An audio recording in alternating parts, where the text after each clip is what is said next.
देख रहे हैं, एक लंबी फेहरिस्त बना के लाया हूं जो मुसलमानों पर जुल्म होता है।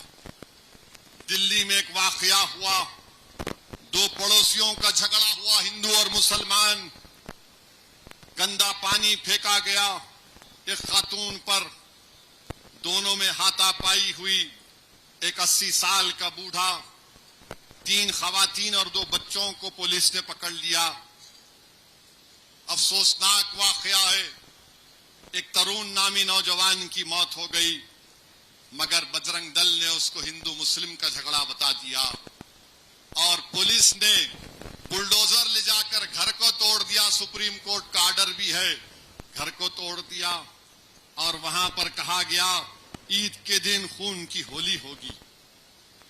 और फिर एक 12 साल के बच्चे का वीडियो मुझे किसी ने भेजा।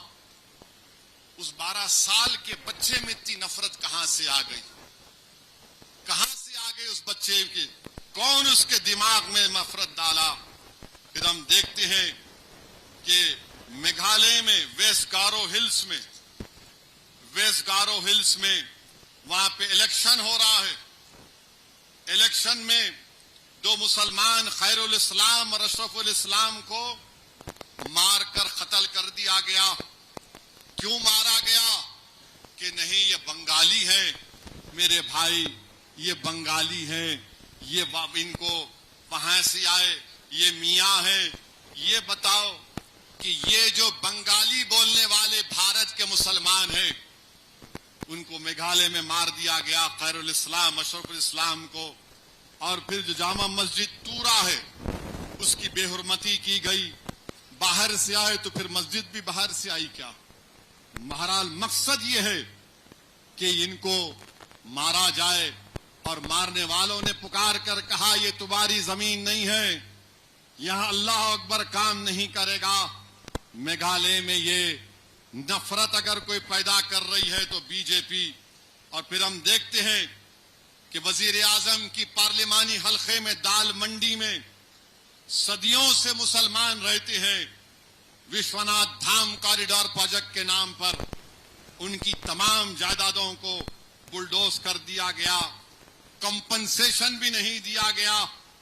क्या इसीलिए हमको सजा दी जा रही है कि 4,80,000 वजीर आजम की अक्सरियत थी जो 1.5 लाख पर आ गई? दाल मंडी में मुसलमानों के घरों को ये कहकर तोड़ दिया गया कि ये रहने के काबिल लायक नहीं है। फिर बरेली में मोहम्मदगंज गांव में हसीन खां ने तारिक साहब के घर में जाके नमाज पढ़ी तो पुलिस वहां चले गई, उनको हाई कोर्ट जाना पड़ा। हाई कोर्ट ने एक फैसला दिया कि हसीन खां को प्रोटेक्शन दिया जाए। फारूक अब्दुल्ला पर गोली चली, हम उसकी मजम्मत करते हैं। बिहार के मधुबनी जिले में रोशन खातून है, उसको एक मॉब ने हुजूम ने मारा क्योंकि वो मदद के लिए गई थी और उसको एक पोल से बांधकर लोगों ने पीटा, उसको पेशाब पिलाया, गाय का शराब पिलाया। उसके बाद वो रोशन खातून मर गई। भिवाड़ी राजस्थान में 28 साल आमिर खान को गोली मार दी गई। गुनाह क्या था कि वो लारी में अपना मेवा लेकर जा रहा था, गौ रक्षकों ने उस पर हमला किया। वो मस्जिद के पास खड़ा हुआ था। 13 साल का उनैस खान लखनऊ में रोजे की हालत में था, उसके दोस्त ने गोली मार दी। और एक 65 साल का अब्दुल सलाम बिहार दरभंगा में मॉब लिंचिंग कर दिया गया क्योंकि वो बाज फिरका परस्त नौजवान जो इस्लाम के खिलाफ नारे लगा रहे थे उनको समझाने गया, आयरन रॉड से मारकर बरसरे मौके उसको वही उसी मौके पर उसकी हलाकत हो गई। फिर चांदीपुर में 60 साल के आस मोहम्मद को लाइसेंस वेपन से ट्विंकल पांडे नाम के शख्स ने गोली मार दी।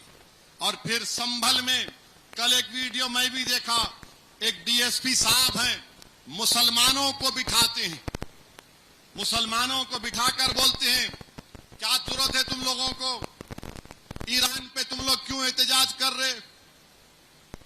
ईरान इजराइल अमेरिका की जंग हो रही, तुमको क्या करना है? तुम एहतजाज करेंगे तो हम तुमको सजा दे देंगे, तुम लोग रोड पे क्यों आके नमाज पढ़ते, बर्दाश्त नहीं किया जाएगा, जेल को भिजाया जाएगा, और अगर तुमको ज्यादा तकलीफ हो रही तो इंडिया से ईरान चले जाओ। मैं उस डीएसपी साहब को बोलूंगा, ये मुल्क आपके बाप का नहीं है, हिंदुस्तान का आईन है, freedom of expression article 19 fundamental right है।